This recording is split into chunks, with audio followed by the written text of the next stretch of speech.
is really greener. Warm, wet and wild. There must be something in the water. Okay, I'm Catherine Weber-Hushett, and I'm the owner here at C Salon. Okay. Where were you when you were our age?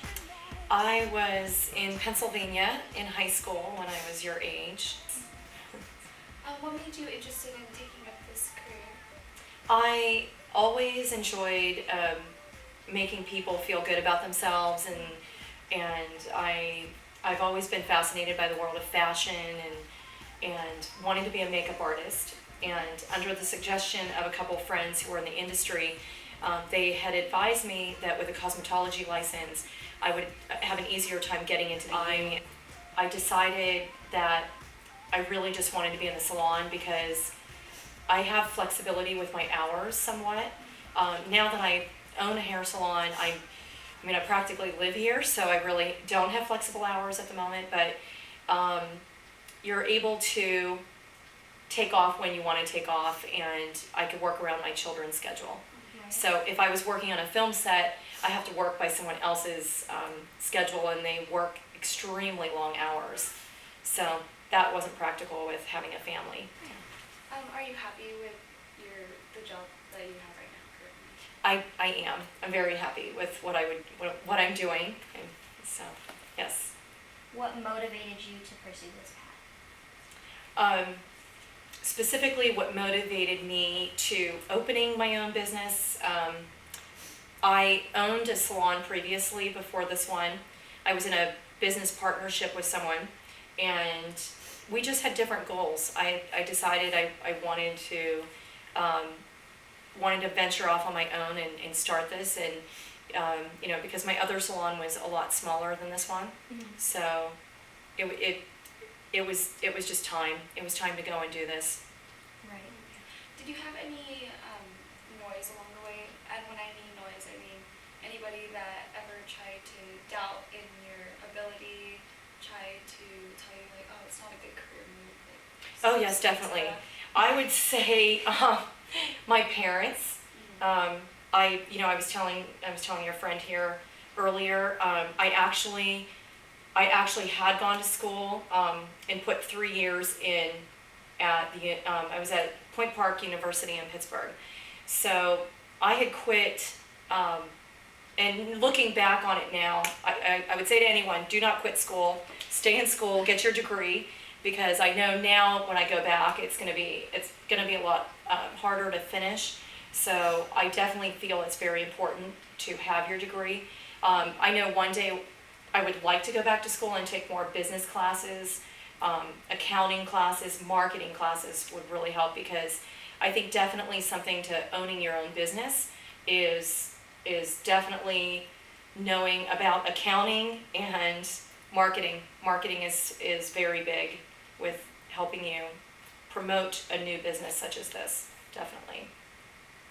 But as far as people besides my parents, I think I had a lot of encouragement.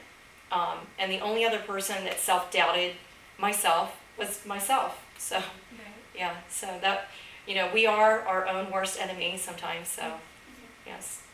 So how did you get past that noise? For me, I just kept working hard at something. I just kept working hard and just kept working and practicing on it. So I always tell people who come in here that just because you're not always the best at, hair cutting, maybe you enjoy hair coloring. So work really hard doing that.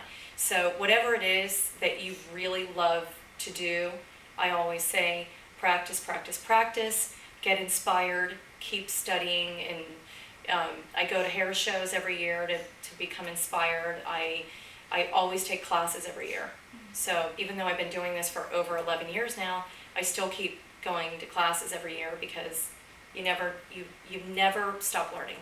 You don't. Do you have any regrets or anything? Like, do you think that if you took a different path, do you think you might have enjoyed that a little more?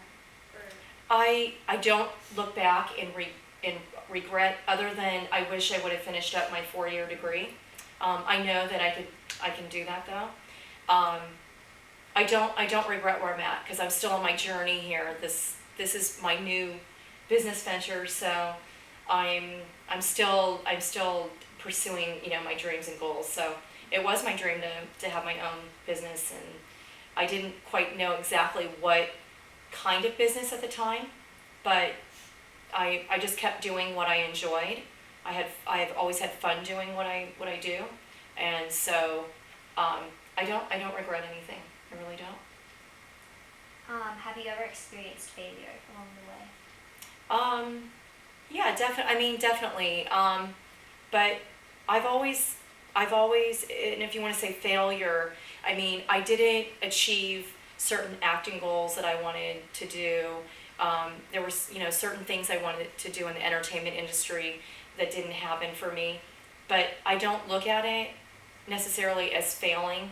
I just looked at it as, you know, when one door closes, another one opens. So to me, and then as far as if you want to say failing at, to me, when it comes to failing with something with hair, if you have a client that's not happy with you, or maybe you've had a client that you've had for many years that stops coming to you, and so you sit there and say, what did I do wrong? It's what you can do that's better the next time, that to me, you know, improves who you are and what you're going to do. So to me, it's always, you have to keep learning from it. It's kind of like my previous salon that I had. You know, I could sit there and go, oh, it just didn't work, and you know, and do something else. But I always say, if one thing doesn't work for you, then try something different, or work on it to improve it. Mm-hmm. So that's where I'm at. Do you have any advice for people our age who are having trouble conquering that noise that always tells us that we can't? I would say what I think is really important is working very hard. I think that if you don't exactly know what it is that you want to do yet in life, that's where I always say, do what you enjoy, do what you love, and you will find your path. It is so true. You know, you could still study something that you enjoy. If you know it's art, it's music, then study that and find a way to pursue what it is that you want to do that way. But work hard, and whatever you do, do your best. That's what I always say. You know, you give it your all, and you know, and show up. It's show up at your job. Right. You know, a lot of people, you know, they say sometimes just showing up is so important. It's so true. It's showing up. It's being motivated to do something without being told what to do. No one ever had to tell me what to do. I just showed up and I did it. And a lot of times that would just be, if I was just my first job, I didn't have any clients. I didn't have a whole lot of experience. So I was a person that, you know, I just picked up the broom and started sweeping the floor. You know, I'd go and clean people's things. And what that led to was, it led to people saying, hey, I like this person, she's a team player. And that's what it took to get people to take me under their wing. And then they would work with me and say, hey, you need to do this, you need to do that. And I found my calling, so to speak, you know, from there. Yeah. Well, thank you so much for your time. You're It was welcome. really great talking to you. Oh, thank you. Thank you. Thank you. Nice talking to you too. Nice meeting you. You too.